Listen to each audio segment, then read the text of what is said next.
মাথার মধ্যে একটা প্রশ্ন ঘুরপাক খাচ্ছে, আমরা কি আসলে মানবিক নাকি অমানবিক?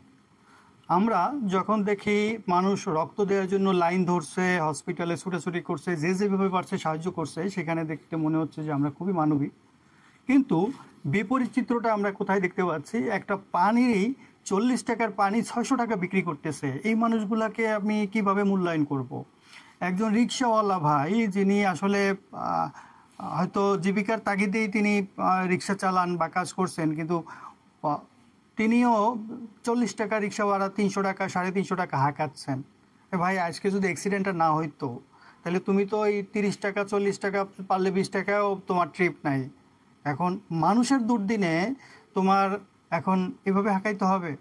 একটা মানুষ মানবিক হয়ে ব্লাড দিচ্ছে, ব্লাড দেওয়ার পরে স্বাভাবিকভাবে তার দুর্বলতা কাটানোর জন্য একটা ডাব খাওয়ার প্রয়োজন। সে ডাব বিক্রেতা একটা 80 টাকার ডাব 300 টাকা 350 টাকা চাচ্ছে। সিএনজিওয়ালা 300 টাকার ভাড়া, 250 টাকার ভাড়া, 1200 থেকে 1500 টাকা ভাড়া চাচ্ছে।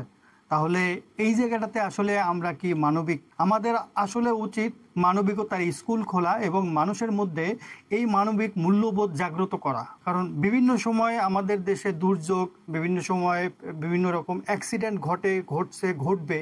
কিন্তু তাই বলে এই সময়টাতে আমাদের যারা মানবিকভাবে সাহায্যের জন্য এগিয়ে যাচ্ছে, তাদের দেখা দেখি যারা এইভাবে একটা দুর্বলতার সুযোগ নিচ্ছেন, তাদের মানসিকতার পরিবর্তন ঘটানো উচিত।